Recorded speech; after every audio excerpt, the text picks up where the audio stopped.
A primeira sessão desta semana começou com um convite especial para a comunidade caxiense. Os organizadores da Festa do Divino Espírito Santo de Vila Seca estiveram na Casa Legislativa durante o acordo de liderança. Eles iniciaram a visita ao Legislativo com a entrada da bandeira do Divino, entoando a música O de Casa, dos Bertucci. Este rancho de gaúcho tem pousada e chimarrão. Na tribuna, a organizadora Ana Paula Pospiecha falou sobre a história da festividade e divulgou a programação que ocorre no Distrito Caxiense de 27 de abril a 2 de junho, com destaque para o dia 5 de maio, quando ocorre a missa festiva com procissão, almoço tradicional com gastronomia italiana e reunião dançante. Na sequência, iniciaram as discussões e votação de 3 matérias. A primeira foi o parecer pela inconstitucionalidade do projeto de lei número 134 de 2023. A PL de autoria coletiva dos vereadores trata sobre o ordenamento territorial e horário de funcionamento de entidades de tiro esportivo no município de Caxias do Sul, já que a restrição territorial e de horário imposta pela União interfere na competência municipal prevista no artigo 30, incisos 1 e 8 da Constituição Federal, que atribui ao ente local a promoção do adequado ordenamento territorial. A votação foi acompanhada no plenário por integrantes de diversos clubes esportivos da modalidade, além de atletas e praticantes do tiro esportivo. Vereadores falaram sobre o assunto. Nós nos amparamos na Constituição Federal, nós nos amparamos em diversas legislações que versam sobre esse tema.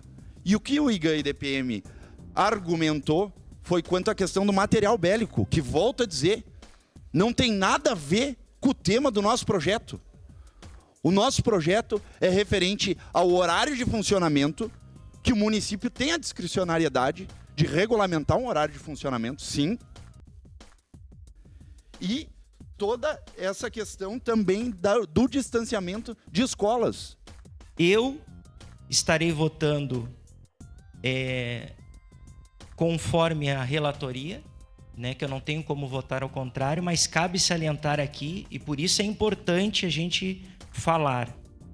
Ante o exposto desta comissão, que pese o mérito, manifesta pela inconstitucionalidade, respeitando o IGAN-IDPM, mas o projeto em questão cabe ao plenário a decisão.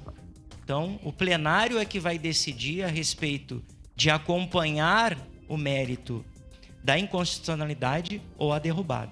A inconstitucionalidade foi rejeitada por 12 votos contra 9. Agora a matéria volta a tramitar na Casa.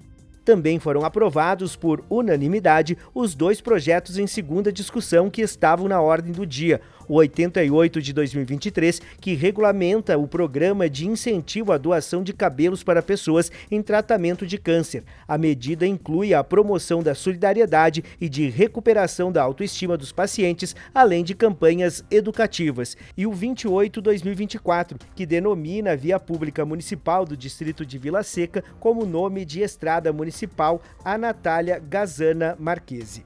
No espaço do Grande Expediente, o vereador Gemerson Hoffmann falou sobre eventos solidários que são realizados em Caxias do Sul, como a Páscoa e o Natal. As ações envolvem entidades, voluntários e líderes comunitários. Também comentou sobre atividades esportivas que auxiliam na divulgação do turismo. O parlamentar também falou sobre o início do projeto Mãos de Amor.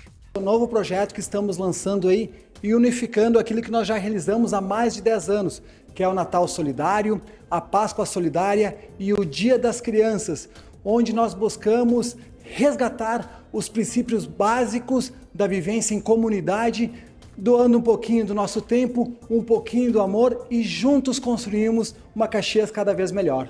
Já a vereadora Marisol Santos falou sobre a destinação de recursos do imposto de renda. Quem faz a opção pela declaração completa pode encaminhar até 6% para entidades, como o Fundo Municipal da Criança e do Idoso. Em 2023, poderiam ser destinados até 32 milhões, mas apenas um pouco menos de 3 milhões foram destinados pelos contribuintes.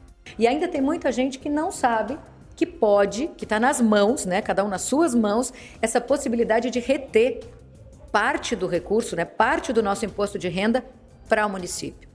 É algo tão simples, é tão fácil. A gente faz isso há anos e há anos a gente vem conversando com as pessoas. O que precisa? Que você faça a sua declaração de imposto de renda pelo modo completo. Sendo pelo modo completo é muito fácil, é intuitivo, né? Todo o programa. Então, quando chega num determinado momento do programa, tem uma abinha que diz doações diretamente na declaração.